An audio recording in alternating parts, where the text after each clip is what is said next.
就是小朋友们做出这一碗美味的台南打卤面呢，来献给我们伟大的母亲哦。台南市立林国小除了致力伫高级教育，也伫咧推动实农教育，学校6年级的学生伫专业总铺师的教学之下，用台南在地食材莲甲、扫菇、木耳、红菜头、白菜头、高丽菜、关苗面等等，制作出美味的拍卤面。首先把葱跟香菇切碎，切碎之后放进锅子，倒油，开火，然后来爆香。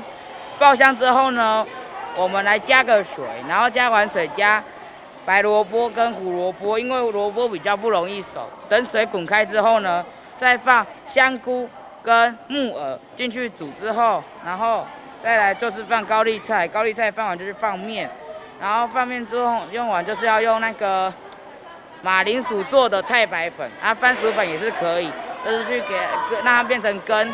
有点勾芡的样子，然后让它变成根之后就可以加下去，美味的大卤面就这样完成了。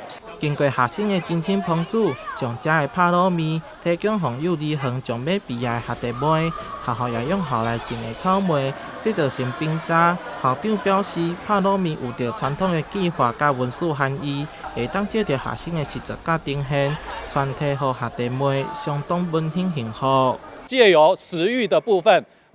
教小朋友食安食安的部分，也教小朋友要感恩，要惜福，要能够把今天大家自己用在地的食材烹出来最美味、最自然、最天然。这样好不好吃？我觉得闻起来有点臭臭的。我说面好不好吃？